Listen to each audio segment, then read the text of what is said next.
Shalom, selamat hari Minggu buat Bapak Ibu, Saudara-saudari yang dikasihi Tuhan kita Yesus Kristus.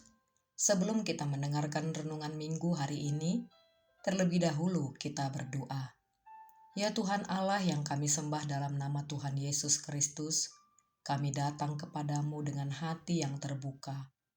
Berikanlah kami hati yang mau mendengar dan pikiran yang mampu memahami firman-Mu. Biarlah firman-Mu menuntun, menegur, dan menguatkan kami. Di dalam nama Yesus Kristus kami berdoa. Amin.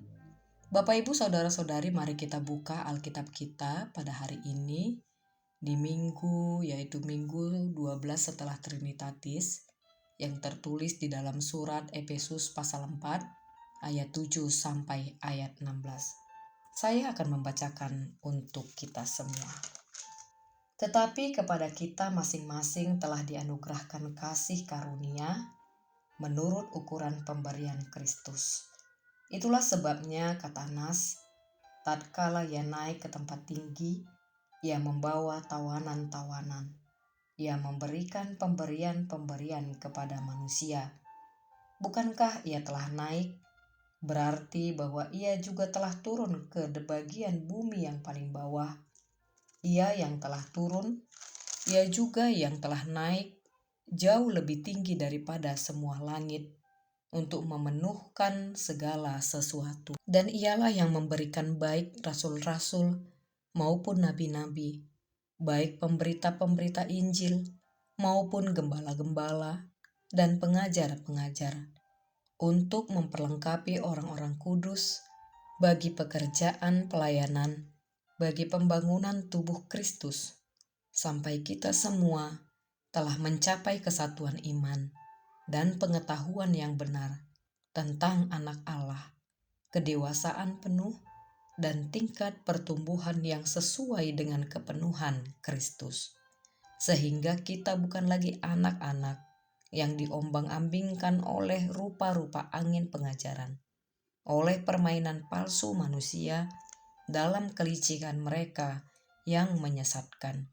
tetapi dengan teguh berpegang kepada kebenaran di dalam kasih kita, bertumbuh di dalam segala hal ke arah Dia, Kristus yang adalah kepala.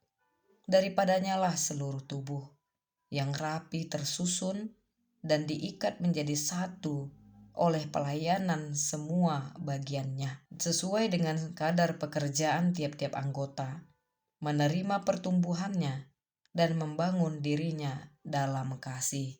Demikianlah firman Tuhan. Bapak Ibu Saudara, dalam tim sepak bola, setiap pemain mempunyai posisi yang berbeda. Ada kiper, ada bek, ada gelandang, dan ada penyerang. Semuanya mempunyai peran masing-masing untuk mencapai satu tujuan, yaitu mencetak gol dan memenangkan pertandingan. Bek tidak harus menjadi penyerang agar berfungsi. Kiper tidak perlu menjadi bek agar berguna. Begitu juga dengan gelandang dan pemain lainnya. Masing-masing mempunyai posisi, peran, fungsi, dan tanggung jawabnya sendiri. Begitu juga dengan kehidupan kita Bapak Ibu Saudara. Setiap orang pasti menerima anugerah atau kasih karunia dari Tuhan. Tidak ada orang yang tidak diberikan sesuatu dari Tuhan. Dan setiap orang pasti memiliki bagian yang dipercayakan Tuhan. Karunia yang diberikan pun berbeda-beda. Kalau dalam nas ini disebutkan beberapa karunia, yaitu di ayat 11.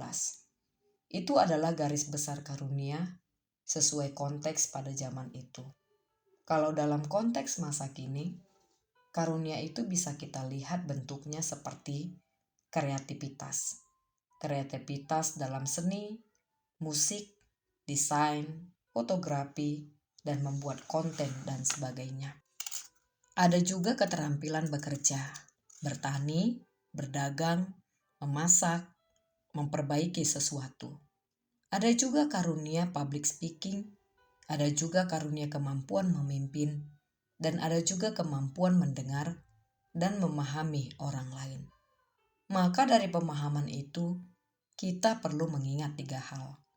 Kita tidak perlu iri dengan orang lain, apapun jabatan kita, dan apapun jabatan orang lain. Apapun fungsi orang lain, dan apapun fungsi kita. Jadi kita tidak memfungsikan peran kita dari seberapa besar yang kita miliki, tetapi seberapa setia kita memakai apa karunia yang diberikan Tuhan. Yang kedua, mari kita mengenali pemberian Allah yang kita terima bukan untuk disembunyikan. Bapak, Ibu, Saudara, pernahkah kita membeli sesuatu yang sebenarnya sangat berguna dan sangat berharga, tetapi akhirnya hanya disimpan dan dipajang? Padahal, sebagus apapun sebuah alat, kalau hanya disimpan, manfaatnya tidak akan pernah bisa dirasakan. Demikian juga dengan apa yang diberikan Tuhan pada kita. Setiap orang diberikan Tuhan anugerah dan kemampuan yang berbeda-beda. Tidak ada yang sama persis. Tetapi Tuhan tentu tidak memberikan semuanya itu supaya hanya kita simpan dan kita nikmati sendiri.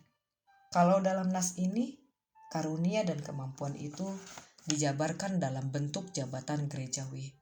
Tapi sebenarnya, kemampuan dan karunia yang dimaksud tidak hanya berhenti pada jabatan gerejawi, tapi menyangkut segala kemampuan yang diberikan Tuhan kepada kita di dunia ini. Yang ketiga, Bapak Ibu, sadari bahwa kasih karunia itu adalah given. Bapak, Ibu, Saudara pernah nggak mendengar istilah given? Given adalah pemberian Tuhan. Ketika kasih karunia disebutkan sebagai given, maka artinya Tuhanlah pemilik daripada karunia itu.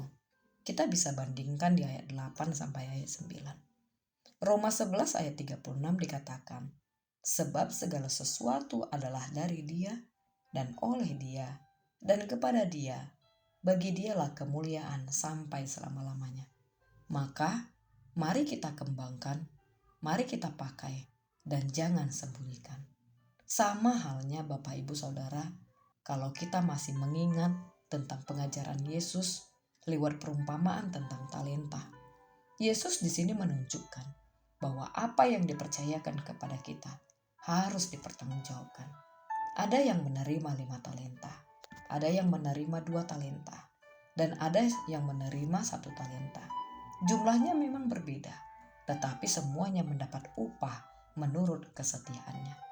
Jadi yang Tuhan lihat bukan seberapa banyak yang kita terima dibandingkan dengan orang lain, tetapi bagaimana kita menggunakan apa yang telah Tuhan percayakan kepada kita. Sekarang pertanyaannya Bapak Ibu, sebenarnya apa tujuan Allah memberikan karunia, anugerah, talenta, jabatan itu kepada kita? Pasti ada yang Tuhan mau. Kalau di dalam ayat 12, ini sangat jelas dikatakan Bapak Ibu, untuk memperlengkapi. Tapi ingat Bapak Ibu, mulailah terlebih dahulu memperlengkapi diri sendiri.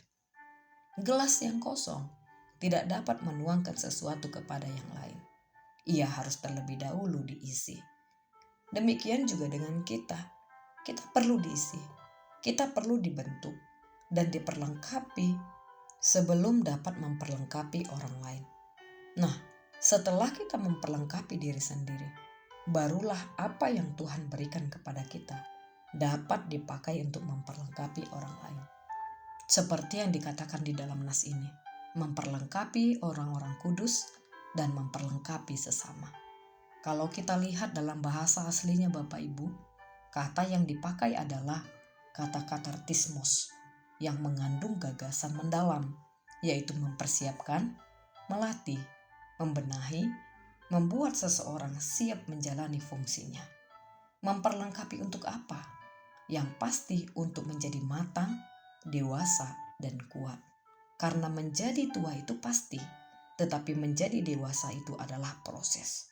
Orang yang usianya tua belum tentu selalu membuat dirinya semakin matang dari cara berpikirnya, bersikap, dan ketika dia mengambil keputusan. Artinya, dewasa di sini adalah tahu mana yang salah dan tahu mana yang benar. Yes kepada yang baik dan no kepada yang salah. Yang berikutnya Bapak Ibu, sejauh mana kita memakai pemberian Tuhan itu? Di sini ada dua jenis pemakaian. Yang pertama adalah pemakaian yang salah. Contohnya, atas karunia yang telah kita terima kita menjadi sombong. Kita menggunakannya untuk memperalat orang-orang di sekitar kita, hanya untuk kebutuhan dan kepentingan kita sendiri. Kita menyesatkan orang, apalagi kalau ditemukan dengan namanya kejahatan intelektual, yaitu seperti memanipulasi informasi, kepura-puraan, flying victim, dan memalsukan data dan info, menipu, dan mempertahankan kebohongan. Yang kedua, pemakaian yang benar. Sama seperti yang tertulis di dalam ayat 2 Bapak Ibu, yaitu rendah hati, lemah lembut, sabar, dan tunjukkan kasih-Mu dalam hal membantu. Menjadi kekuatan bagi yang lemah, menjadi penghiburan bagi yang susah. Itulah kebenaran yang dimaksud ketika kita memakai apa yang diberikan Tuhan kepada kita, sesuai porsi apapun kita. Bapak, Ibu, Saudara, zaman sekarang adalah zaman di mana ada banyak suara-suara yang berbicara kepada kita. Ada suara kebenaran, tapi ada juga suara yang kedengarannya benar, padahal salah. Ada nasihat yang baik, tapi ada juga ajaran-ajaran yang perlahan-lahan menjauhkan kita dari Tuhan. Apakah kita teguh dalam kebenaran ketika menghadapi perubahan zaman, godaan, tekanan, dan berbagai ajaran-ajaran?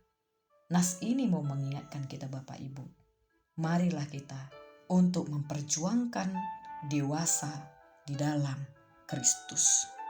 Seperti yang dikatakan topik minggu kita hari ini, yaitu teguh berpegang pada kebenaran. Apapun yang terjadi, kesulitan apapun itu, dan bentuk sukacita yang sedang kita alami, marilah terus berpegang teguh pada kebenaran.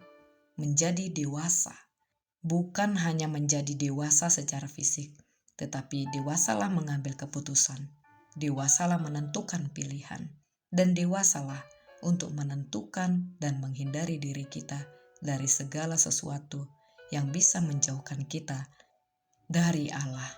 Demikianlah firman Tuhan yang telah kita renungkan. Kiranya firman ini menolong kita menyadari setiap karunia yang Tuhan berikan, menggunakannya dengan bertanggung jawab, dan terus bertumbuh menjadi pribadi yang kuat dan dewasa di dalam Kristus. Amin. Marilah kita berdoa. Tuhan Allah, kami bersyukur untuk firman-Mu yang telah kami dengarkan. Terima kasih untuk setiap karunia, kemampuan, dan kesempatan yang Engkau percayakan kepada kami. Tolonglah kami Tuhan, agar kami tidak menyia-nyiakan pemberian-Mu, tetapi menggunakannya untuk menjadi berkat bagi sesama kami.